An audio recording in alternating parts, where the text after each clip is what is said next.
ಜೀವಾತ್ಮ ಪರಮಾತ್ಮದವಿ ಹಸಿ ಜಗಲಿ ಅಂದ್ರ ಜೀವಾತ್ಮ ಪರಮಾತ್ಮಂದ ಹಸಿ ಜಗಲಿ ಅಂದರ ಕಳಸಗಳನ್ನು ಹೇಗೆ ಒರೆಸಿದ್ದಾರೋ ಅದೇ ರೀತಿ ಅಕ್ಕಮಾದಿಯವರು ಕೂಡ ತಮ್ಮ ಲೌಕಿಕ ಮದುವೆ ನಿರಾಕರಿಸಿ ತನಗೆ ತಡೆದಿರುವ ಲೌಕಿಕವಾದ ಮದುವೆ ಇದು ಅಲ್ಲ, ಬದಲಿಗೆ ಅನೇಕ ಜನ್ಮಗಳ ತಪಸ್ಸಿನ ಫಲವಾಗಿ ನಾನು ಸಾಕ್ಷಾತ್ ಚನ್ನಮಲ್ಲಿಕಾರ್ಜುನನೇ ನನ್ನ ಪತಿಯಾಗಬೇಕೆಂದು ವರಿಸಿದ್ದೇನೆ ಎಂದು ಶರಣತೆ ಭಾವವನ್ನ ಇಲ್ಲಿ ಹೇಳ್ಕೊಂಬಂದಾರ.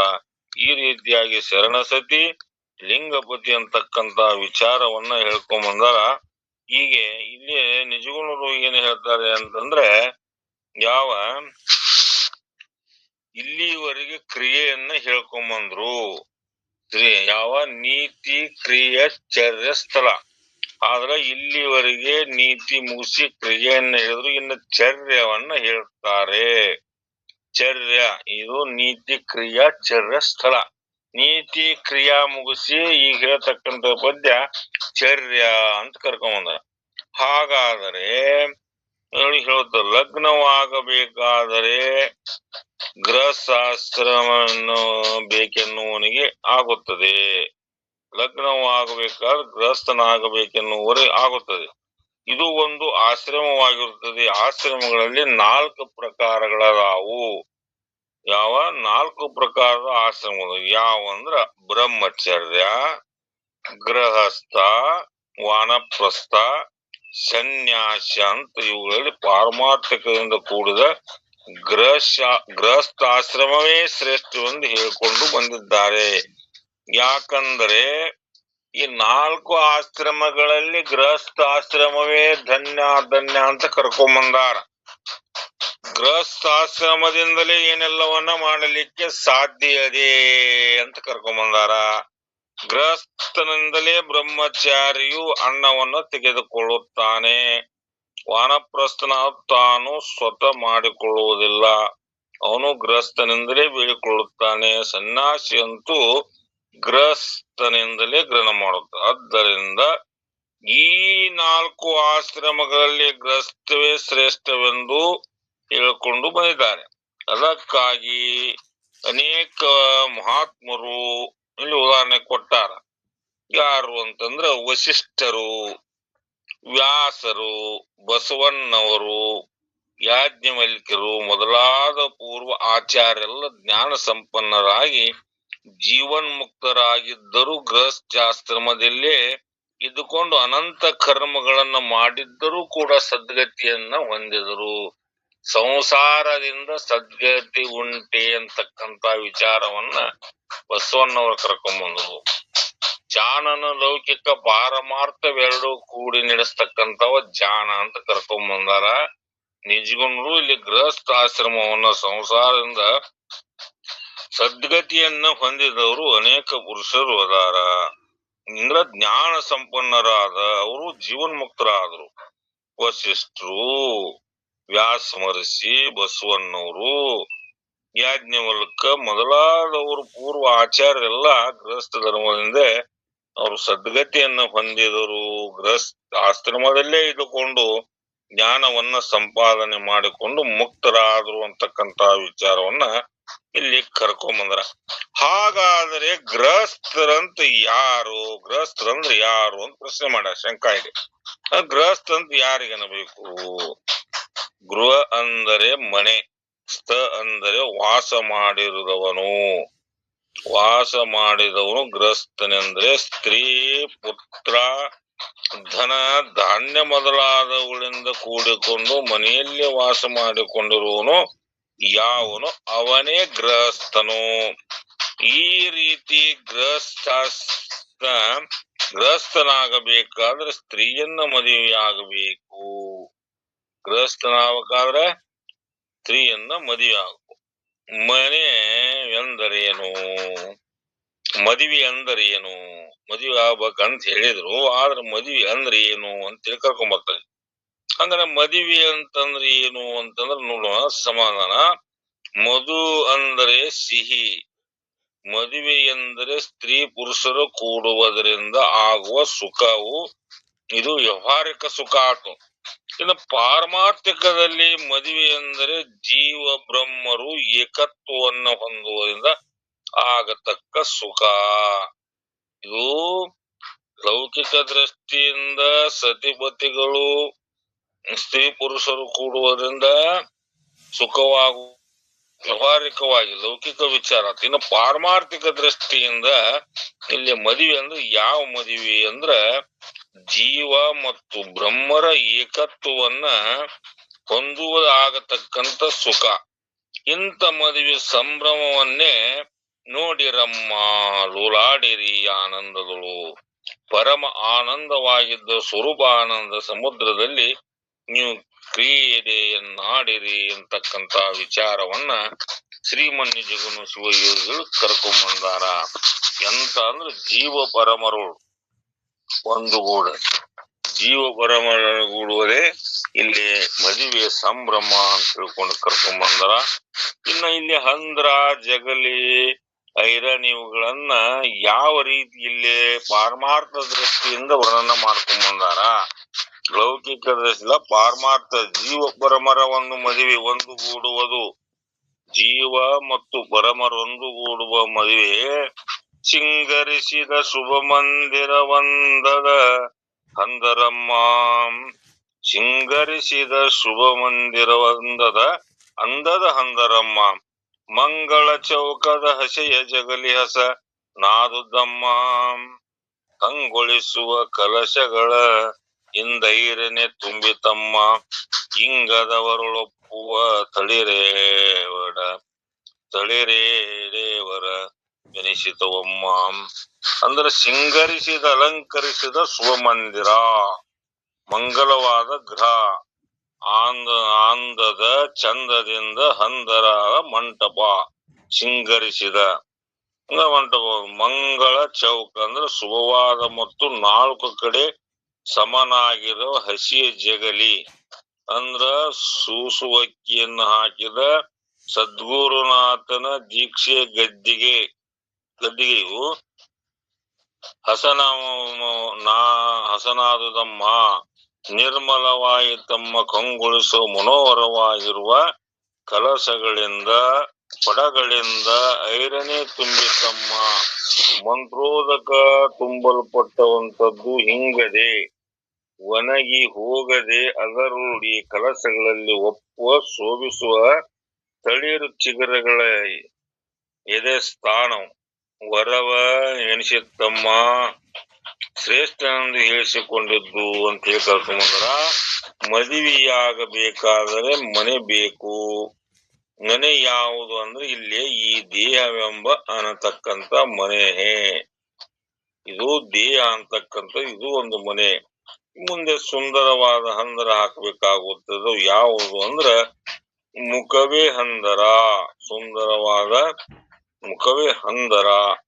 ಹಂದರದಲ್ಲಿ ಶುಭವಾದಂತ ಚೌಕಾಕಾಗಿರುವ ಸೂಸುವಕ್ಕಿಯನ್ನು ಹಾಕಿದ ಅಂದ್ರೆ ಶಾಸಕಿ ಅಂತಾರ. ನಮ್ಮ ಆಡ ಲೌಕಿಕ ಮದುವೆ ಸಂಬರದಲ್ಲಿ ಶಾಸಕಿಯನ್ನ ಸೂಸುವಕ್ಕಿಯನ್ನು ಹಾಕಿದ ಸದ್ಗುರುನಾಥನ ದೀಕ್ಷೆ ಗದ್ದಿಗಿರುತ್ತದೆ. ಎಲ್ಲಿ ಇರ್ತದೆ ಅಂದ್ರೆ ಯಾವುದೆಂದ್ರೆ ಗದ್ದಿಗೆ ಚೌಕ ಮಧ್ಯವು ಅಂದರೆ 4 ರಸ್ತೆಗಳು ಕೂಡುವ ಮಧ್ಯದಲ್ಲಿ ಚೌಕ ಅಂದ್ರೆ 4 ರಸ್ತೆಗಳು ಎಲ್ಲಿ ಕೂಡುತ್ತವೆ ಅದು ಅಂದ್ರ ಈ ದೇಹಾತ್ಮ ವಿಚಾರ ಮಾಡೋದು ಚೌಕ ಎಂದು ಹೇಳಿಸಿಕೊಳ್ಳುದು. ಎಲ್ಲಿ ಚೌಕ ಯಾವ್ದಂದ್ರೆ ಮೂಗಿನಿಂದ ಹೊರಟು 2 ರಸ್ತೆಗಳ ಮತ್ತು ಕಿವಿಗಳಿಂದ ಹೊರಟ 2 ರಸ್ತೆಗಳು ಎಲ್ಲಿ ಕೂಡಿರುತ್ತವೆ ಆ ಸ್ಥಾನವು ಭ್ರುಕುಟಿ ಸ್ಥಾನವಾಗಿರುತ್ತೆ. ಅಂದ್ರ 2 ಕಣ್ಣಿನ ಮಧ್ಯದಲ್ಲಿ ಇಲ್ಲಿ ಭ್ರುಕುಟಿ ಸ್ಥಾನ. ಇಲ್ಲಿ ಏನಾಗುತ್ತಪ್ಪ ಅಂದ್ರ ಇದು ಚೌಕಾಕಾರ ಗದ್ದಿಗೆ ಅಂತ ಹೇಳ್ತಾರೆ. ದೇಹದಲ್ಲಿ ಸದ್ಗುರುನಾಥ ಆಗಿರುತ್ತೆ. ಇನ್ನು ಭ್ರುಕುಟಿ ಸ್ಥಾನವಾಗಿರುತ್ತೆ. ಅದೇ ಚೌಕಾದ ಮಧ್ಯೆ ಅದೇ ಸದ್ಗುರುನಾಥನ ದೀಕ್ಷಾ ಗದ್ದಿಗೆ. ಇನ್ನು ಮದುವೆಯಲ್ಲಿ ಐರಾಣಿ ಅಂದ್ರ ಮರ್ವಿ ಯಾವಾಗ ಗಡಿಗೆ ಕೊಡಗಳಿರುತ್ತವೆ, ತುಂಬಿದ ಕೊಡಗಳಂದ್ರೆ ಐರಾಣಿ ಕೊಡಗಳಂತಾರ. ಯಾವಂದ್ರೆ ಇಲ್ಲಿ 2 ಕಣ್ಣುಗಳೇ ಐರಾಣಿ ಕಲಶಗಳು ಆಗಿರುತ್ತವು. ಕರುಣಾರಸವೆಂಬ ಮಂತ್ರೋದಕ ತುಂಬಿರುತ್ತಾವ 2 ನೇತ್ರಗಳ ಕಣ್ಣುಗಳೇನಂತಾವ. ಇದ್ರೊಳಗ ಕರುಣಾರಸಗಳು ತುಂಬಿರ್ತಾವ. ಕಣ್ಣಿನ ಗೆಳೆಂಬ ತಳಮಳಗಳಿಂದ ಶೋಭಾಯಮಾನವಾಗಿ ಇನ್ನು ಸ್ನಾನ ವಸ್ತ್ರಗಳನ್ನು ಧರಿಸುವ ಆಭರಣಗಳು ಬಾಸಿಂಗ ಇವುಗಳನ್ನ ಮುಂದಿನ ಪದದಲ್ಲಿ ವರ್ಣಿಸ್ತಾರ. ಕಲಶೋದಕದೊಳು ಮಿಂದು ಶುಚಿತೆಯ ಒಟ್ಟುದಮ್ಮ ತಿಳಿವಿನ ಬೆಳವಟ್ಟೆನೋ ತಿಳಿವಿನ ಬೆಳವಟ್ಟೆಯನೊಲೆದೊಳೆ ಚೆಲುವೆತ್ತದಮ್ಮ ತಿಲಕ ಬಸಿತ ರುದ್ರಾಕ್ಷಿ ಮಣಿದೊಡ ವದುದಮ್ಮ ವಿಳಸಿತ ಶಿವ ಹಸ್ತಾಬ್ಜ ತೊಂಡಿಲು ಗಟ್ಟಿತಮ್ಮ. ಅಂದ್ರೆ ಕಲಶೋದಕಗಳು ಪಂಚ ಕಲಶಗಳ ಸುರುಗಿ ನೀರಿನಲ್ಲಿ ಮಿಂದು ಸ್ನಾನ ಮಾಡಿ ಶುಚಿಯಂತ ಪವಿತ್ರನ್ನು ಅಳವಟ್ಟುವುದಮ್ಮ. ಸಿದ್ಧವಾಗಿರುವ ತಿಳಿವಿನ ವಿಚಾರವೆಂಬ ಬೆಳವಟ್ಟೆಯನ್ನು ಸುಖವಾದ ಬಟ್ಟೆಗಳನ್ನು ಹೊರಗಡೆ ಪ್ರೇಮದಿಂದ ಉಟ್ಟುಕೊಳ್ಳಲು ಚೆಲುವೆತ್ತುವುದಮ್ಮ, ಸುಂದರವಾಗಿರುವುದಮ್ಮ. ತಿಲಕ ಕಸ್ತೂರಿಯ ಬಿಟ್ಟು ಬಸಿತ ಭಸ್ಮದಾರನು ರುದ್ರಾಕ್ಷಿ ಮಾಲೆ ಮಣಿದೊಡವದಮ್ಮ. ರತ್ನಾಭರಣವಾಯಿತಮ್ಮ. ಸ್ಥಿತ ವಿಳಸಿತ ಶೋಭಾಯಮಾನವಾದ ಶಿವಹಸ್ತಾಂಬಜ ಪರಮಾತ್ಮ ಕೃಪೆಯಿಂದ ಕರಕಮಲದ ತೊಂಡಿಲಗಳು ಗಟ್ಟಿದವಮ್ಮ. ಬಾಸಿಂಗವನ್ನ ಕಟ್ಟಿದರು. ಮಧುವಳಿಗರು ಪಂಚ ಕಲಶಗಳ ತುರುಗಿ ನೀರಿನಲ್ಲಿ ಸ್ನಾನ ಮಾಡಿ ಶುಚಿತ್ತರಾಗಿದ್ದಾರೆ. ಇಲ್ಲಿ ನೇತ್ರಗಳ ಕರುಣಾ ಕಟಾಕ್ಷ ಎಂಬ ಕೊಂಡಿಯಿಂದ ಹರಿದು ಬರುವ ಕರ್ಣಾರಸವೆಂಬ ನೀರಿನಿಂದ ಅಂತಃಕರಣವು ಪವಿತ್ರವಾಗುತ್ತೆ. ಸ್ನಾನ ಮಾಡಿದ ಮೇಲೆ ಶುಭ್ರವಾದ ಬಟ್ಟೆಗಳನ್ನು ಉಟ್ಟುಕೊಳ್ಳುವುದರಿಂದ ಅತಿ ಸುಂದರವಾಗಿ ಕಾಣುತ್ತಾರೆ. ಅದರಂತೆ ಇಲ್ಲಿ ಅಂದ್ರೆ ಶುದ್ಧಾಂತಃಕರಣದಲ್ಲಿ ವಿಚಾರವೆಂಬ ಶುಭ್ರವಾದ ಬಟ್ಟೆಯನ್ನು ಉಟ್ಟುಕೊಳ್ಳುವುದರಿಂದ ವಿವೇಕದಿಂದ ಕೂಡುವುದು, ಸುಂದರವಾಗಿ ಕಾಣುತ್ತಾರೆ. ಇನ್ನು ಹಣೆಯಲ್ಲಿ ತಿಲಕ ಭಸ್ಮವನ್ನು ಧರಿಸುತ್ತಾರೆ. ನಂತರ ಕೊರಳಲ್ಲಿ ರತ್ನದ ಆಭರಣಗಳನ್ನು ಹಾಕುತ್ತಾರೆ. ಅಂದ್ರೆ ಇಲ್ಲಿ ಆಭರಣಗಳು ಬರುವಾಗಿ ರುದ್ರಾಕ್ಷಿ ಮಾಲೆಗಳ ರತ್ನ ಮಾಲೆಗಳನ್ನು ಹಾಕುತ್ತಾರೆ. ಇವೇ ಆಭರಣಗಳು.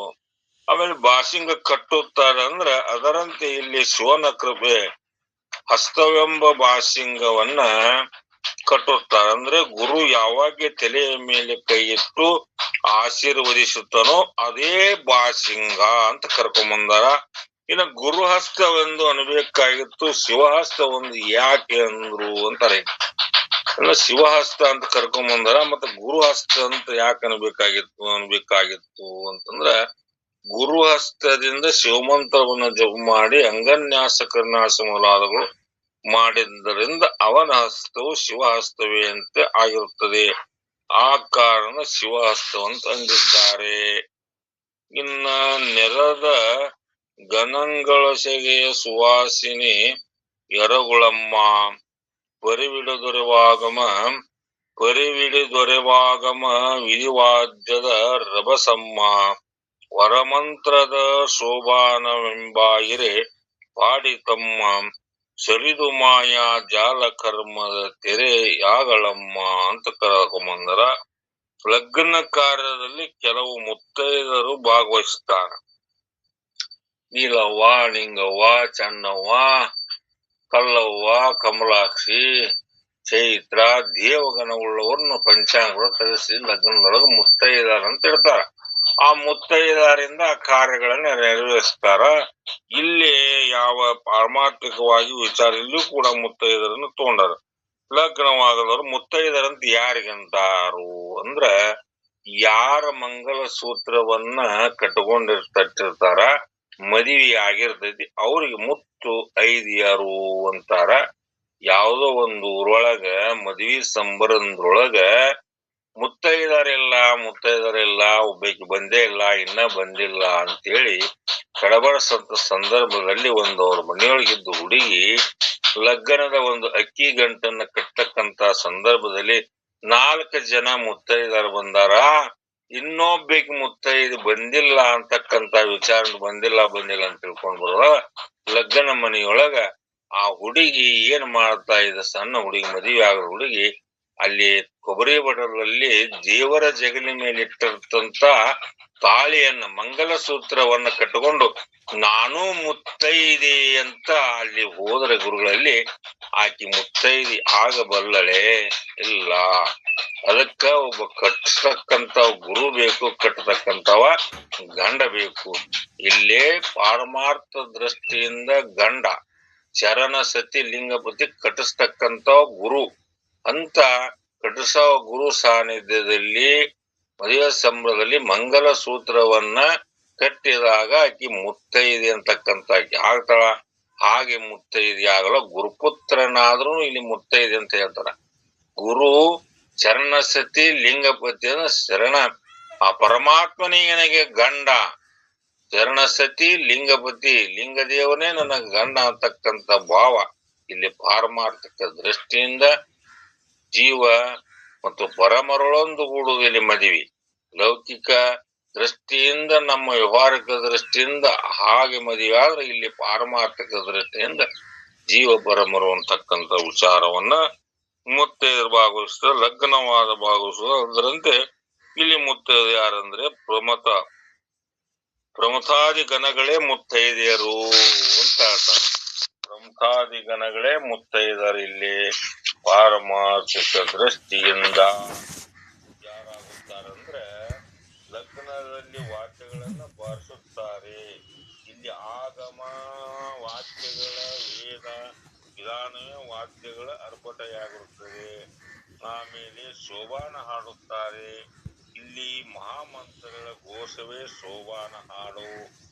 ಅನಂತರ ಅಂತಪಟವನ್ನ ಹಿಡಿತಾರೆ, ಓರೆ ಮಾಡುತ್ತಾರೆ. ಅಂತಪಟವನ್ನ ಹಿಡಿದು ಅಕ್ಷತೆಯನ್ನ ಹಾಕ್ತಾರ. ಸುಮೂರ್ತೆ ಸಾವಧಾನ, ಸುಲಗ್ನೆ ಸಾವಧಾನ, ಶುಭ ಮಂಗಲಂ. ಸುಮೂರ್ತೆ ಅಂತ ಮಂತ್ರ ಅನ್ನೋ ಸಂದರ್ಭ ಅಲ್ಲೊಂದು ಅಂತರಪಟ ಅಂತ ಒಂದು ಲಬಾಟಿ ಬಿಳ್ಳೆ ಒಂದು ಅದನ್ನ ಅಂತರ್ಪಟ ಅಂತ ತಿಳ್ಕೊಂಡು ಸ್ವಸ್ಥಕ್ಕೆ ಬರೋದು, ಮತ್ತೆ ಹಿಡಿತಾರ, ನಂತರ ಸರಿಸ್ತಾರ ಅದನ್ನ. ಅಲ್ಲಿ ಇಲ್ಲಿ ಏನ್ ಹೇಳ್ತಾರ ಅಂದ್ರೆ ಲೌಕಿಕ ಪಾರಮಾರ್ಥ ದೃಷ್ಟಿಯಿಂದ ಕೂಡ ಇಲ್ಲಿ ಹಚ್ಚಿ ಅಂತಪಟವು ಮಾಯಾಮಲ ಕರ್ಮ ಪಾಶಗಳಿರುತ್ತವೆ. ತನ್ನ ಸ್ವರೂಪವನ್ನ ಮರೆತಿದ್ದೇ ಮಾಯಾಪಾಶವಾಗಿರುವುದು. ತಾಯಿ ತಂದೆ ರೇತು ರಕ್ತಗಳಿಂದ ಉತ್ಪತ್ತಿಯಾದ ದೇಹವೇ ಮಲಪಾಶವಾಗಿರುವ ಅನಂತ ಕರ್ಮಗಳನ್ನು ಮಾಡುವುದೇ ಕರ್ಮಪಾಶವಾಗಿರುವುದು. ಈ ತಾಪತ್ರಯಗಳೆಂಬ ಅಂತಪಟ, ಈ ಯಾವ ಪಾಶತ್ರಯಗಳೆಂಬ ಆನವಮಲ, ಮಾಯಿಮಲ, ಕಾರ್ಮಿಕ ಗಣಗಳೆಂಬ ಪಾಶಗಳಿಂದ ಯಾವ ಪಾಶತ್ರಯಗಳೆಂಬ ಅಂತಪಟ ಸರಿಯುವುದು. ಅವಾಗ ಅದನ್ನು ಸರಿಸ್ತಾರ. ಅವಾಗಿನ ಜೀರಿಗೆ, ಬೆಲ್ಲ, ದೀಕ್ಷಾ, ಮಂಗಳ ಪಾಠವು, ದಾರೆ ಇರುವುದು, ಇವುಗಳನ್ನ ಮುಂದಿನ ಪದ್ಯದಲ್ಲಿ ವರ್ಣಿಸ್ತಾರ. ಭಜನೆ ಭಕುತಿಗಳಿವೆ ಜೀರಿಗೆ ಬೆಲ್ಲವಾದವಮ್ಮ.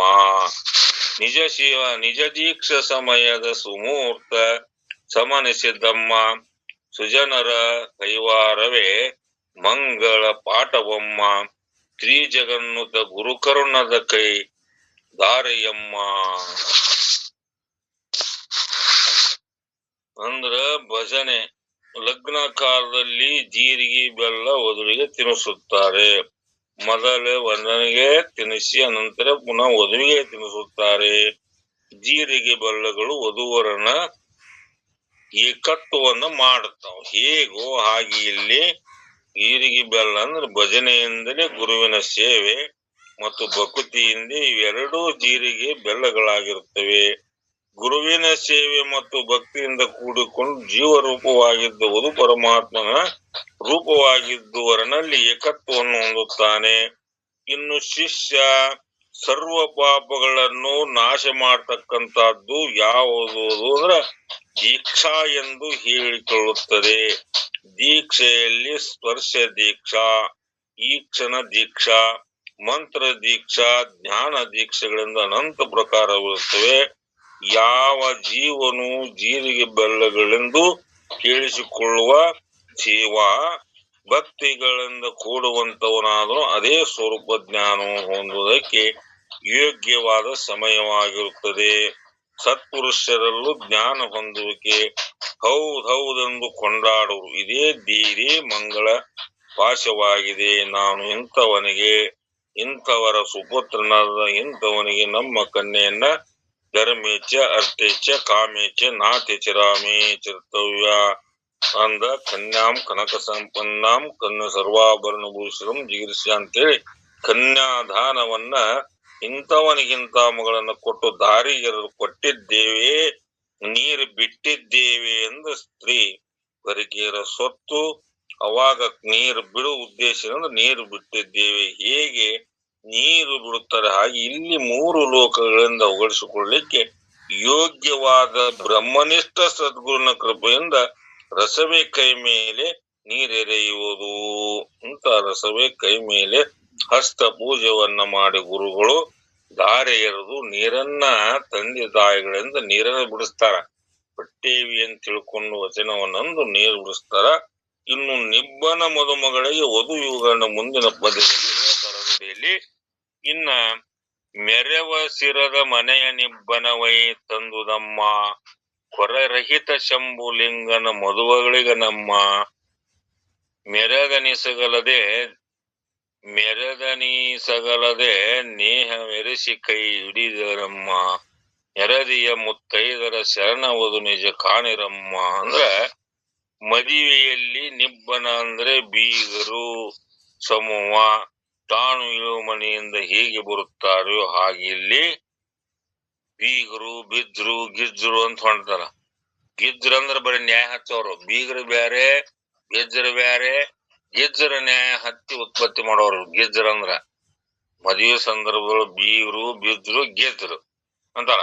ಆ ಗಿಜ್ರ ನ್ಯಾಯ ಉತ್ಪತ್ತಿ ಹಾಗೆ ಇಲ್ಲಿ ಅವರು ಬೀಗರು ಹೊಂದಾಣಿಕಿದ್ರೆ ಸುಮ್ಮನೆ ಇರುದಿಲ್ಲ. ಗಿಜ್ರು ಏನಾರ ಒಂದು ಗದ್ದಲ ತೆಗೆದು ನ್ಯಾಯ ಸಮಸ್ಯೆಗಳನ್ನ ತಂದು ಹೊಡ್ತಾರೆ, ಗಿಜ್ರು ಅಂತಾರ. ಇಲ್ಲಿ ಬ್ರಹ್ಮರಂಧ್ರವೆಂಬ ಅರಮನೆಯಿಂದ ಸೋಂ ಎಂಬ ರತಿರೂಪ ನಿಬ್ಬನ ಬರುವಂತಾಯಿತು. ಅದರಲ್ಲಿ ಐಶ್ವರ್ಯದಿಂದಲೂ ರೂಪದಿಂದಲೂ ಕೂಡದ ಕೊರತೆ ಇಲ್ಲದೆ ಶಂಭುಲಿಂಗನೇ ಮದುವೆಳಿಗನಾಗಿರುವನು. ಇವನು ಮುತ್ತೈದೆಯಾಗಿ ಶರಣನೆಂಬ ಸ್ತ್ರೀಯನ್ನು ಪ್ರೇಮದಿಂದ ಪಾಣಿಗ್ರಹಣ ಮಾಡುವಂತವನಾದನು. ಇಂಥ ಮದುವೆ ಸಂಭ್ರಮ ನೋಡುವಂತವರಾಗಿರಿ ಅಂತಕ್ಕಂತ ವಿಚಾರವನ್ನ ಇದು ಒಂದು ಪಾರಮಾರ್ಥಿಕ ದೃಷ್ಟಿಯಿಂದ ಪರಮ ಜೀವರು ಒಂದುಗೂಡುವತಕ್ಕಂತ ಮದುವೆ. ಲೌಕಿಕ ದೃಷ್ಟಿಯಿಂದ ಸತಿಪತಿಗಳು ಗಂಡ ಹೆಂಡ್ರಂದಂಗ ಇಲ್ಲಿ ಪಾರಮಾರ್ಥಿಕ ವಿಚಾರ ದೃಷ್ಟಿಯಿಂದ ಜೀವ ಮತ್ತು ಪರಮರೊಂದುಗೂಡುವ ಒಂದು ಸಂಭ್ರಮದ ಮದುವೆ ನೋಡಿರಮ್ಮ ಲೋಳಾಡಿರಮ್ಮ ಅಂತಕ್ಕಂತ ವಿಚಾರವನ್ನ ಶ್ರೀಮನ್ನಿ ಜುಗುನ ಶಿವಯೋಗಿಗಳು ಕರ್ಕೊಂಡ್ಬಂದರ. ಪಾರಮಾರ್ಥ ಸುಖ ಪ್ರಾಪಂಚಿಕ ಸುಖ, ಪಾರಮಾರ್ಥಕ ಸುಖ ಪ್ರಾಪಂಚಿಕ ಸುಖ ನೋಡಲಿಕ್ಕೆ ಎರಡು ಒಂದೇ ಇರ್ತಾವ. ಅದು ಬೆನ್ನಿನೂ ಬೆಳ್ಳಗೈತೆ ಸುಣ್ಣಾನು ಬೆಳ್ಳಗೈತಿ. ಆದ್ರ ಸುಣ್ಣ ಸುಡದೈತಿ, ಬೆನ್ನಿ ಅದು ಸುಡುದಿಲ್ಲ, ಆನಂದ ತಂದು ಕೊಡ್ತೈತಿ, ತಂಪು ಮಾಡತ್ತ. ಅದಕ್ಕೆ ನೋಡುವ ದೃಷ್ಟಿಯಲ್ಲಿ ಬೆನ್ನಿ ಮತ್ತು ಸುಣ್ಣದಂತ ಪ್ರಾಪಂಚ ಸುಖ ಸುಟ್ಕೊಂತ ನಂಜು ಎರಿಸಿ ಊಟ ಮಾಯಿ ಕೈ ಮಾಡಿದ್ರೆ ಮದುವೆ ಮೋಜು, ನಂತರ ಗೋಜು, ಎಚ್ಚರ ತಪ್ಪಿದ್ರೆ ಎಲ್ಲಾ ಕಾಜು. ಎಚ್ಚರದಿಂದ ಹೋದ್ರ ಸಂಸಾರ, ಎಚ್ಚರ ತಪ್ಪಿದ್ರೆ ದಿವಾಳಿ ಹಾಕಣ. ಅದಕ್ಕ ಇಲ್ಲಿ ಏನದು ಪಾರಮಾರ್ಥಿಕ ದೃಷ್ಟಿಯಿಂದ ಪಾರಮಾರ್ಥ ಸುಖವನ್ನು ಅನುಭವಿಸಲಿಕ್ಕೆ ಇಲ್ಲಿ ಏನ್ ಮಾಡ್ರ ಯಾವ ಶ್ರೀಮನ್ನಿಜಗುಣ ಶಿವಯೋಗಳು ಜೀವ ಪರಮರೊಂದು ಗೂಡುವುದೇ ಪರಮವಾಗಿರ್ತಕ್ಕಂಥ ಇದು ಮದುವೆ. ಇಲ್ಲಿ ಹಂದ್ರಗಳು, ವಾದ್ಯಗಳು, ಮಂಟಪಗಳು, ಭೂಮಧ್ಯದಲ್ಲಿರ್ತಕ್ಕಂಥ ಚೌಕಾಕಾರ ಗದ್ದಿಗೆ ಅಂತ ಗುರುದೀಕ್ಷೆಯನ್ನ ಹೊಂದಿ ಶರಣ ಸತಿ ಲಿಂಗಪತಿ ನಾನೇ ಗಂಡ, ಶರಣ ಸತಿ ಯಾವ ಪರಮಾತ್ಮನೇ ಗಂಡ, ನಾನು ಸತಿ ಅವನ ಯಾವ ಸತಿ ಆಗಿರ್ತಕ್ಕಂಥ ಒಂದು ರೀತಿಯಿಂದ ಗಂಡನಾದವನಿಗೆ ಸತಿ ಹೀಗೆ ಚಾಚುತ್ತಪ್ಪದೆ ಅವನನ್ನ ಪತಿಯನ್ನೇ ನೆನೆಸುತ್ತಾಳೆ. ಆ ರೀತಿಯಾದರೂ ಕೂಡ ನನಗೆ ಗಂಡನಾಗಿರ್ತಕ್ಕಂಥ ಪರಬ್ರಹ್ಮ ಸ್ವರೂಪನಾಗಿರ್ತಕ್ಕಂಥ ಪರಮಾತ್ಮ. ಅದಕ್ಕೆ ಅಕ್ಕಮಾದೇವಿ ಹುಟ್ಟು ಸಾವು ಗಂಡ ಅನ್ನೋದು ಒಲೆಯೊಳಗಿಕ್ಕು ದಂಡಿಕಟದ ಮಾಡಿಕೊಂಡೆ ಚೆನ್ನಕ್ಕ ಮಲ್ಲಿಕಾರ್ಜುನನ, ಕೈಗೆ ಕಂಕಣ ಕಟ್ಟಲಿಲ್ಲ ಸುರುಗಿ ನೀರು ಎರೆಯಲಿಲ್ಲ. ಅಕ್ಕ ಮಹಾದೇವಿ ಮೈಗೆ ಅರಿಶಿನ ಹಚ್ಚಲಿಲ್ಲ, ಕೈಗೆ ಕಂಕಣ ಕಟ್ಟಲಿಲ್ಲ, ಸುರುಗಿ ನೀರು ಮೊದಲೇ ಇಲ್ಲ, ಬಂಧು ಬಳಗ ಮೊದಲೇ ಇಲ್ಲ. ಇನ್ನ ಚೆನ್ನ ಹುಟ್ಟು ಸಾವ ಗಂಡನೋದು ಒಲಿಗಿಟ್ಟು ಚೆನ್ನ ಮಲ್ಲಿಕಾರ್ಜುನ ಒಳ್ಳೆನವ ಅಂತಕ್ಕಂತ ಅದಕ್ಕ ಆ ಅಕ್ಕ ಮಹಾದೇವಿ ವೈರಾಗ್ಯ ನಿಧಿ. ನನಗ ಎಮ್ಮಿಗೊಂದು ಚಿಂತೆ, ಸಮಗಾರಿಗೊಂದು ಚಿಂತೆ, ಧರ್ಮಿಗೊಂದು ಚಿಂತೆ, ಕರ್ಮಿಗೊಂದು ಚಿಂತೆ, ಬಿಡುಶರಗ ಮರುಳೆ ಚೆನ್ನ ಮಲ್ಲಿಕಾರ್ಜುನನು ಒಲಿಯನೋ ಒಲಿದಾನಂತಕ್ಕಂಥದ್ದು. ಒಬ್ಬೊಬ್ಬರಿಗೆ ಒಂದೊಂದು ಚಿಂತೆ ಇದ್ರ ಆ ಪರಮಾತ್ಮನ ಚಿಂತೆಯಲ್ಲಿ ಲೂಡ ಚೆನ್ನ ಮಲ್ಲಿಕಾರ್ಜುನನೇ ನನ್ನ ಗಂಡ ಕಂಡೀರೇನ ಕಂಡೀರೇನ ಕಂಡೀರೇನಂತಕ್ಕಂತ ತಿರುಗುತ್ತಾ ಗಿಳಿ ಹಕ್ಕಿ ಪಕ್ಷಿಗಳನ್ನ ಕೇಳುತ್ತಾ ಯಾವ ಅಕ್ಕ ಮಹಾದೇವಿ ವೈರಾಗ್ಯವನ್ನ ತ್ಯಜಿಸ್ತಕ್ಕಂತ ಚಿಕ್ಕ ಚಿಕ್ಕ ಅಕ್ಕ ಕೇಳವ ನನಗೊಂದು ಕನಸ ಕಂಡೆನ, ಚಿಕ್ಕ ಚಿಕ್ಕ ಜಡೆಗಳ ತುಳಿಪಲ್ಲಿ ಗೊರವನ ಅಕ್ಕ ಕೇಳುವಂತ ಎಷ್ಟು ಮಾರ್ಮಿಕವಾಗಿ ಅಕ್ಕ ಮಹಾದೇವಿ ಒಂದು ವೈರಾಗ್ಯ ನಿಧಿ ಆಗಿರ್ತಕ್ಕಂತ ಇದಕ್ಕೆ ಸಂಬಂಧಪಟ್ಟ ಪರಮಾತ್ಮನೇ ನನ್ನ ಗಂಡ ಅಂತ ತಿಳ್ಕೊಂಡು ಜೀವನ ಪರ್ಯಂತರ ವೈರಾಗ್ಯ ಸ್ಥಿತಿಯನ್ನು ಅನುಭವಿಸಿ ಸದ್ಗತಿಯನ್ನು ಹೊಂದಿರತಕ್ಕಂತ ಇಲ್ಲಿಯೂ ಕೂಡ ಇಲ್ಲಿ ಯಾವ ನಿಜಗುಣ ಶಿವಿಗಳು ಕೂಡ ಪರಮ ಜೀವರು ಅಲ್ಲಿ ಅಂಗಲಿಂಗಗಳ ಒಂದು ಸಾಮರಸ್ಯವನ್ನ ತಿಳಿಸಿದ್ರೆ ಜೀವ ಪರಮಗಳು ಒಂದುಗೂಡ್ತಕ್ಕಂತ ಸಂಭ್ರಮದ ಮದುವೆಯನ್ನ ತೋರಿಸಿಕೊಟ್ಟಿದ್ದಾರೆ ಅಂತಕ್ಕಂತ ವಿಚಾರವನ್ನ ನನಗ ಇಲ್ಲಿ ಪರ್ಯಂತರವಾಗಿ ಅವಕಾಶವನ್ನ ಮಾಡಿಕೊಟ್ಟಿರ್ತಕ್ಕಂಥ ಪೂಜ್ಯರಿಗೆ ಶರಣು ಶರಣಾರ್ಥಿಗಳು ತಿಳ್ಕೊತಾ ನನ್ನ ವಾಕ್ ಪುಷ್ಪವನ್ನ ಇಲ್ಲಿಗ ಮಂಗಲವನ್ನ ಮಾಡ್ತಾ ಇದ್ದೀನಿ. ಶರಣು ಶರಣಾರ್ಥಿ ಸರ್ವ ಪೂಜ್ಯರಿಗೆ ಮಹಾತ್ಮರಿಗೆ